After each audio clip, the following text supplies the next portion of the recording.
یہ نظم علامہ اقبال کی شہرہ آفاق کتاب بانگ دراغ میں شامل ہے۔ اس نظم میں علامہ اقبال نے شبلی نعمانی اور حالی جیسے بزرگ ادیبوں اور مفکرین کے ساتھ مسلمانوں کی ذب و حالی پر ایک فکری مکالمہ کیا ہے۔ نظم کا انداز علامتی اور فکری ہے اور ہر شعر ایک معنی خیز پیغام لیے ہوئے ہے۔ آپ سے گزارش ہے کہ ایک بار اس نظم کو پورا لازمی سنیں، اور سب سے پہلے آپ ہمارے اس چینل اردو ادب کو سبسکرائب لازمی کریں اور بیل آئیکن بھی لازمی دبا دیں۔ شکریہ۔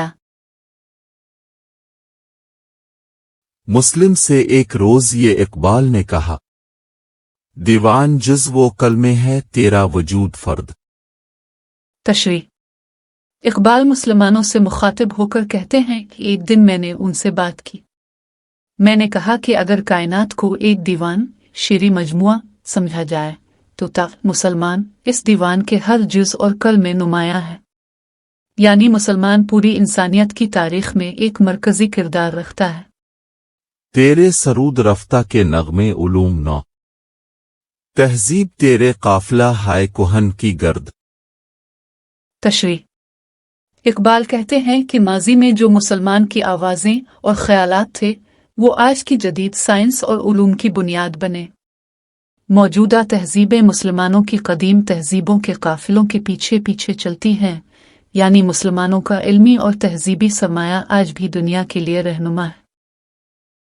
پتھر ہے اس کے واسطے موج نسیم بھی، نازک بہت ہے یا آبروئے مرد۔ تشریح: یہاں اقبال افسوس کرتے ہیں کہ مسلمانوں کی غیرت آبرو اتنی نازک ہو چکی ہے کہ نسیم نرم ہوا جیسی نرم شے بھی ان کے احساس کو چوٹ پہنچا دیتی ہے۔ ایک مرد یعنی خوددار انسان کا یعنی غیرت اس قدر نازک نہیں ہونا چاہیے جو معمولی چیز سے بھی ٹوٹ جائے۔ مردان کار ڈھونڈ کے اسباب حادثات، کرتے ہیں چارہ ستم چرخ لاجورد۔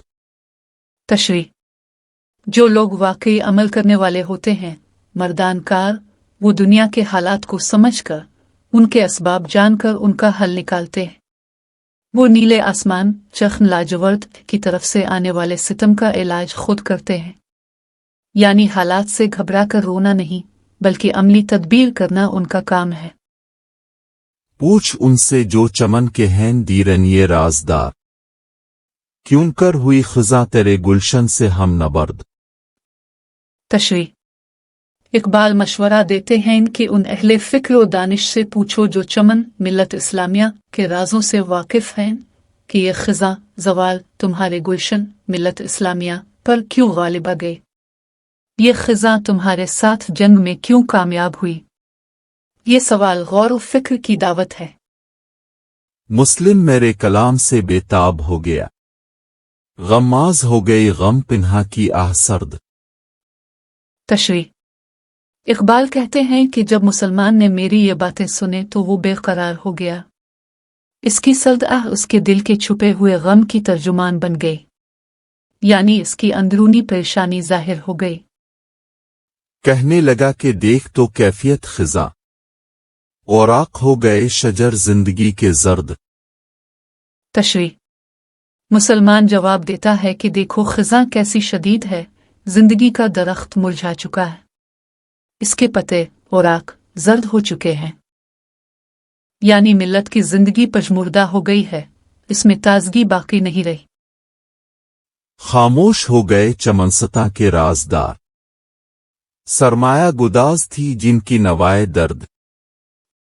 تشریح: وہ دانش مند، اہل دل اور باخبر لوگ جو چمن کی حالت جانتے تھے خاموش ہو گئے ہیں، ان کی درد بھری آوازوں میں جو تاثیر تھی وہ اب نہیں رہی، یعنی ملت کے مصلحین بھی خاموش ہو گئے اور درد کی لے بھی مدھم ہو چکی ہے۔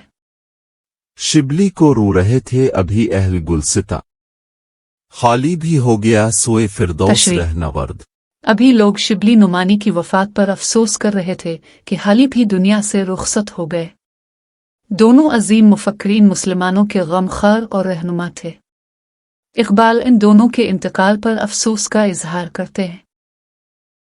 اکنو کرا دماغ کے پرسد زباغ باہے، بلبل چا گفت او گل چا شنید او سبا چا کرد۔